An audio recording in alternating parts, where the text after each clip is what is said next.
Hello, everyone. I'm Maite González La Torre, Assistant Director at the Adrian Arsh Latin America Center, and welcome to another episode of Experts of the Americas, where we sit down with some of the most influential voices across the public and private sectors in Latin America and the Caribbean to unpack some of the region's most urgent challenges and discuss solutions to address them. Today, I am honored to be joined by Senator Edwards. Senator Edwards is a Chilean senator representing the Santiago metropolitan region and chair of the Chilean Senate's Chile-United States Friendship Group. A civil engineer and public policy graduate of Harvard University's Kennedy School, he previously worked at the Inter-American Development Bank in Washington, D.C., and has been a prominent voice in Chile on democratic values, international affairs, and hemispheric cooperation. Senator, it's so great to have you here. Welcome back to D.C. Over the next few minutes, we will discuss bilateral relationship between Chile and the United States, future cooperation, and how we can make that relationship so much better. The Chile-United States relationship has deepened roots, shared democratic values, sort of trade, and many of the hemisphere's most pressing issues. As chair of the Chilean Senate's Chile-United States Friendship Group, how do you see the bilateral relationship evolving, and what opportunities exist to deepen ties in the years ahead? Well, first of all, Maite, it's an honor for me to be here, and thanks for that great introduction, completely undeserved, that you just made. But I'm very, very happy to be here. Look, the first thing I wanted to say about this is that Chile and the US and Latin America and everybody in this continent, we have to share the same path. We have to be together. We have to work in terms of trying to have the strongest relationship possible. Mm-hmm. For now and also for the future. We have to have a priority among us. Chile also always says Argentina is very important, of course, Bolivia, Peru, all our Latin American countries, and of course the US. The US is our first foreign direct investment, together with Canada, of course. Canada is also investing a lot. We have a strong connection in terms, for example, of education, culture. So there are many ways in which the Chile and the US interact.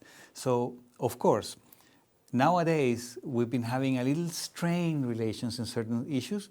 I know we're going to overcome everything, and we're going to have the best relation possible as we've had in so many years, so many decades. I think there's so many moving pieces in the years ahead and this past year that I think things can happen very quickly. And I think we are living an inflection point. Mm-hmm. And let me tell you how I see it. Well, first of all, we have a new government coming that will be prone to have the best relationship possible with the US, but also because of the new focus that the US is putting on the Western Hemisphere, right? That means that creates a lot of opportunities because most of the time, maybe the last 2 or 3 decades, the US has not been looking too much towards Latin America, but it seems that is changing. Shifting. Yeah, and of course, it could be the best way, I don't know, but the important thing is that the US, in terms of its leadership, is looking at Latin America. And for me, that's a great opportunity because there's so much we can do together in Chile and in the US. Could not agree more. When we think about what makes Chile a compelling partner for the United States, just as you mentioned, the economic dimension really, really stands out, from copper and lithium to clean energy, trade, etc. What are the most promising areas of economic cooperation between the two countries? And how can both sides best capitalize on these sectors? Well, first of all, you mentioned two very important. Chile is an exporter of copper, and copper is being used more and more and more, in particular being used more and more in the US. Lithium, also, we live in Chile, Argentina, and Bolivia. We have a triangle full of lithium, and lithium is used for many uses. We've been discovering and trying to get a hold of all the rare earth materials that we have. So all of those critical minerals that we have to have a way of working with the US. So to ensure the provision of those minerals to the US, but also for the benefits of the Chilean people. In agriculture, most of the time, for most of our agriculture, we are in a different season. When it's winter in the US, it's summer in Chile. And therefore, there are many agricultural products that we send to the US that are very, that we can increase that. So there are opportunities in many, many issues. And in particular, also, there are two big problems in Latin America that we're facing. Organized crime. Mm-hmm. And we've seen also an opportunity because President Trump is focusing a lot in organized crime. Fighting organized crime, fighting drug cartels, and also unregulated immigration. Of course, we all want immigrants to come to our countries, but we want it legally. When you have a stream of immigration that is not connected, it's very hard a situation. And we have a situation with Venezuela, for example. 25% of the people, Venezuelans, had to escape Maduro's regime. And what do you do with those 8 million Venezuelans wandering around? The misery, the human misery that comes with that is also something that we have to care. So there are so many things, so many opportunities. So I think we are living an inflection point with the new president, President Cast, and with the presence of President Trump. 100%. And I think there's an inflection point not only in Chile, but also in the region as a whole. So the Chile-US relationship plays out against a broader regional backdrop that is shifting in very important ways. How can Chile and the US work together to advance shared priorities? And where do you see the strongest opportunities for that cooperation across Latin America now that President-elect Cast will start his term? Well, first of all, you have to create the most trust you can. You need to have the connections. People need to know each other. And the relationships are not only about among governments, are also in the private sector, also in the government, also in the judiciary, also certain regions or twin cities. There are many ways that you can collaborate. So the way, when you strengthen the relationship, you can tackle the problems that we were discussing, organized crime, security. Chile, for example, Chile needs a lot of investment. Chile, since 2013, Chile has not grown, for example, our economy.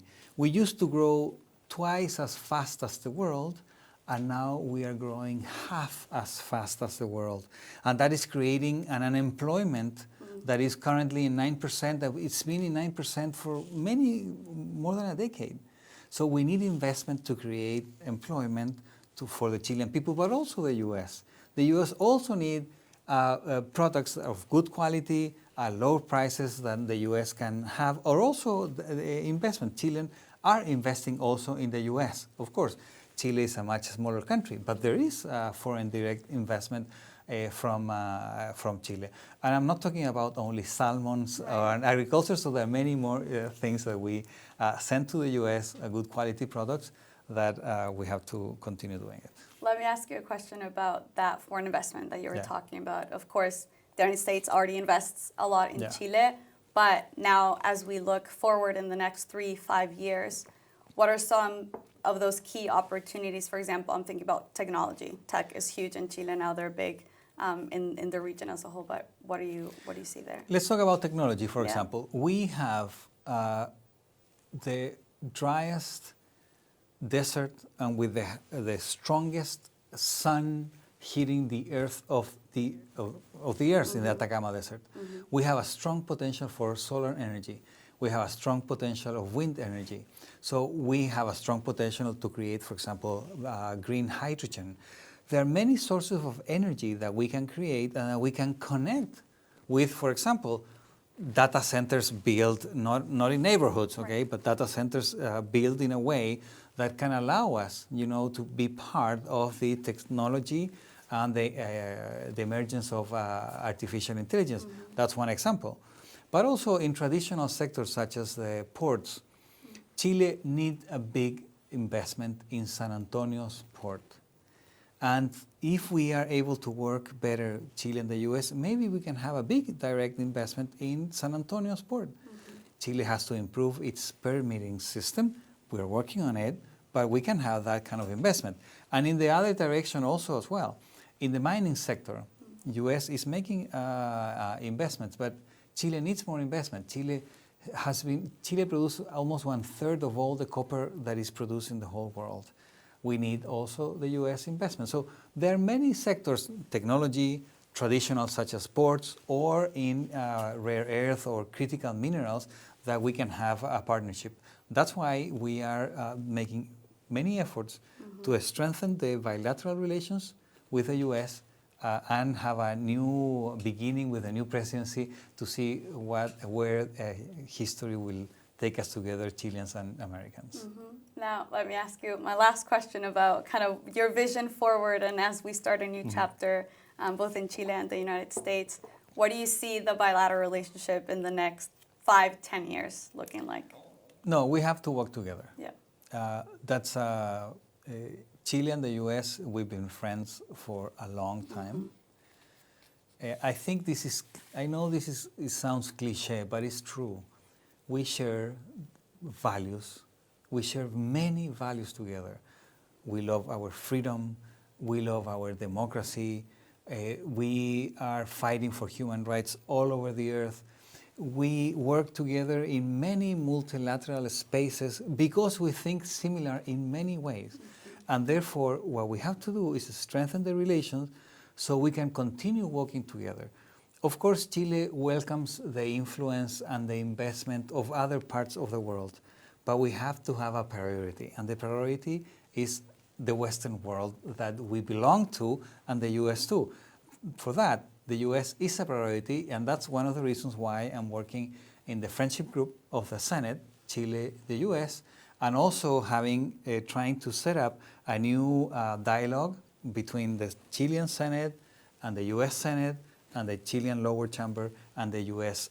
lower chamber too, in order to have a new venue of a relationship that can help strengthen these relations. That's a great idea, and I think a lot of people would benefit a lot from it, and the new upcoming government as well. Senator, thank you so much for being here. Welcome back to DC. I hope you come here again soon. Maybe we'll see you in Chile. And thank you all so much for joining us for another episode of Experts of the Americas. This conversation clearly marks and understands why the Chile and U.S. relationship is so important.